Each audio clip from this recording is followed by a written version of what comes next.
नमस्कार मित्रों, जय माता दी। स्वागत है आप सभी का हमारे YouTube चैनल में। तो तुला राशि वालों, नवरात्रि के 9 दिनों में हो जाइए सावधान और कुछ चुनिंदा काम भूल कर भी मत करिएगा, वरना ये काम आपके जीवन में दरिद्रता और गरीबी लेकर आ जाएंगे। नवरात्रि के पवित्र दिनों में 9 दिनों तक माता रानी की उपासना की जाती है। इन दिनों में माँ को प्रसन्न करने के लिए भक्तजन व्रत करते हैं, पूजा करते हैं, अनुष्ठान करते हैं। और धार्मिक मान्यताओं के अनुसार 9 दिनों में 9 स्वरूपों की पूजा अर्चना करने से घर में सुख शांति बनी रहती है। लेकिन दोस्तों, कई बार मनुष्य कुछ ऐसे कर्म कर लेता है जिस वजह से उसे माँ के क्रोध का सामना करना पड़ता है। और ये हमारी जिम्मेदारी है कि जाने में या अनजाने में किसी भी तरह से हम इन कामों को भूल कर भी ना करें। और एक एक बात आप ध्यान से सुनिएगा, क्योंकि अगर गलती से भी ये काम हो गया तो ये बहुत भारी पड़ सकता है। सबसे पहले वीडियो को आप ज़रूर से लाइक करें और कमेंट बॉक्स में प्रेम से जय माता दी ज़रूर लिखें। तो सबसे पहले नंबर पर जिस काम की मनाही है वो है दोस्तों, इन 9 दिनों में अपने काम वासना पर काबू रखें। नवरात्रि के 9 दिनों में काम भावना पर नियंत्रण रखना अति आवश्यक है। इन दिनों में महिलाओं और पुरुष को दोनों को ही ब्रह्मचर्य का पालन करना चाहिए। माँ की पूजा अर्चना अगर आप साफ मन से नहीं करते तो माँ प्रसन्न नहीं हो पाती, इसलिए शारीरिक संबंध इस दौरान नहीं बनाने चाहिए। और पुरुष हो चाहे हो महिला, इन 9 दिनों में अपनी काम वासना पर पूरी तरह से आपको काबू रखना है। और फिर भी अगर आपका ध्यान भटक रहा है, क्योंकि आकर्षण स्वाभाविक है, आप खुद पर कंट्रोल नहीं कर पा रहे, तो आप माता के गायत्री मंत्र का स्मरण कर सकते हैं। आप ओम ह्रीं श्रीं क्लीं चामुंडाय विच्छे इस मंत्र का निरंतर जाप करके खुद को धर्म से जोड़कर, धार्मिक भावनाओं के साथ जोड़कर अपने मूड को स्विंग कर सकते हैं। तो आप ऐसा कर पाने में सफल रहेंगे। अगले नंबर पर है दोस्तों, अपशब्दों का, गाली गलौज का पूरी तरह से इन 9 दिनों में इस्तेमाल न करें।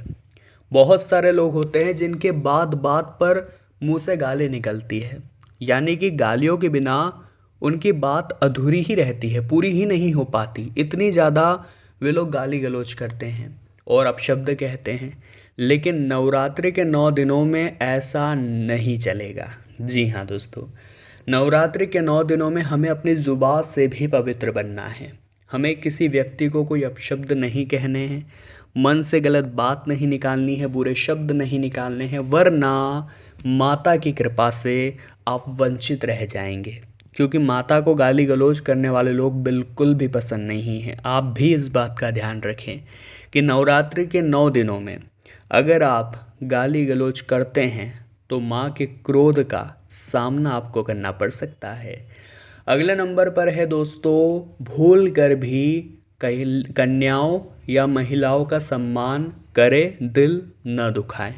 जी हाँ, धार्मिक मान्यताओं में कन्याओं को माता का स्वरूप माना गया है। यही कारण है कि हम कन्या पूजा करते हैं नवरात्रि के 9 दिनों में। माना जाता है किसी भी कन्या के प्रति अगर आप असम्मान का भाव मन में लाते हैं तो माता सीधे आप पर गुस्सा करती है, क्योंकि हर महिला के अंदर, हर कन्या के अंदर माता ही तो विराजमान है। और अगर हम घर की लक्ष्मी को पूज लेंगे तो हमारे घर में यूं ही माँ लक्ष्मी का आगमन हो जाएगा। जी हाँ दोस्तों, आपने बहुत पहले एक कुछ पंक्तियाँ सुनी होगी कि यत्र नारी पूज्यन्ते तत्र देवता रमन्ते। इसका मतलब क्या होता है? जहाँ नारी की पूजा होती है वहाँ देवता निवास करते हैं। तो अगर घर में देवताओं का वास चाहिए, माता लक्ष्मी का वास चाहिए, तो अपने घर में उपस्थित नारी को सम्मान देना शुरू कर दीजिए और घर के बाहर स्थित नारियों को भी सम्मान देना है। ये कायदा सिर्फ घर तक नहीं रखना है, इतना ध्यान रखिएगा।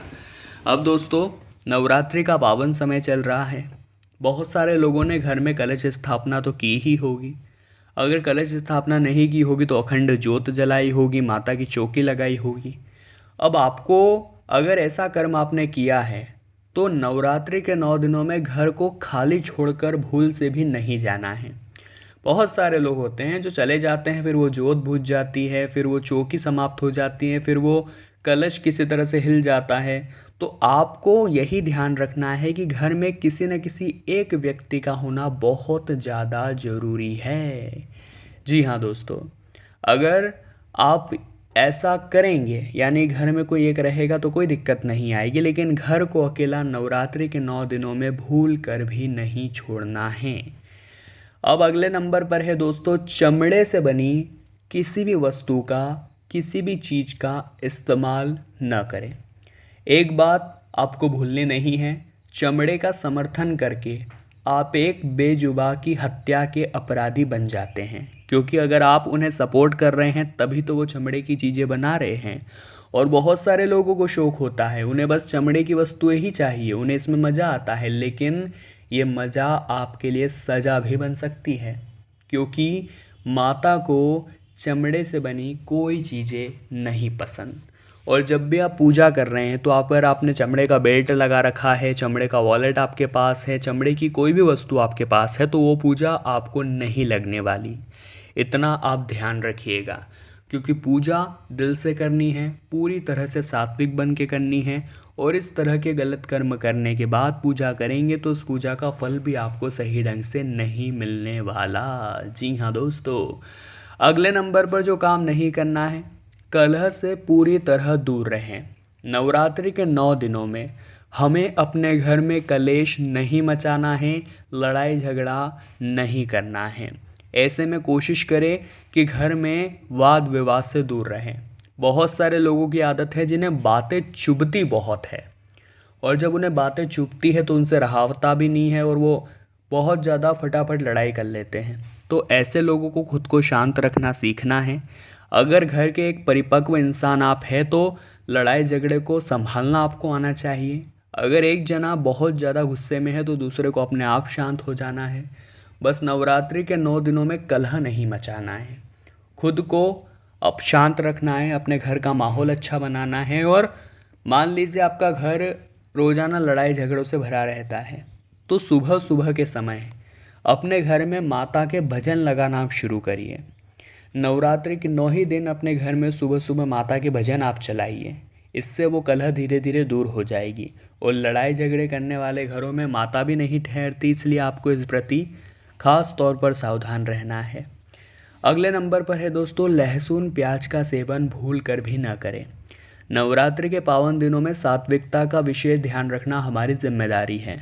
आहार, व्यवहार और विचार पूरी तरह से सात्विक होने चाहिए, यानी हम जो खा रहे हैं वो भी सात्विक होना चाहिए, जो हमारा व्यवहार है वो भी सात्विक यानी अच्छा होना चाहिए, और हमारे जो मन में विचार है वो भी पवित्र और शुद्ध होने चाहिए। तभी नवरात्रि के व्रत का फ़ायदा आपको मिलेगा, तभी नवरात्रि के 9 दिनों में माता की कृपा आपको मिलेगी। आप इन दिनों लहसुन और मांस मदिरा से पूरी तरह से दूर रहें। और देखिए, मांस मदिरा का सेवन सिर्फ नवरात्रि के 9 दिनों में नहीं बल्कि पूरे साल आप ना करें।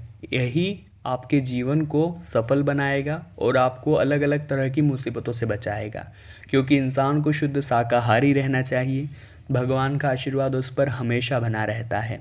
अभी नवरात्रि के 9 दिनों में आप लहसुन प्याज का सेवन ना करें, क्योंकि आसुरी प्रवृत्ति के होते हैं जो माता को बिल्कुल भी पसंद नहीं है। इसी के साथ दोस्तों, नवरात्रि के 9 दिनों में आप फिजूल की बातों को छोड़िए और माता के प्रति मन लगाइए। माता के 9 स्वरूपों के बारे में जानिए।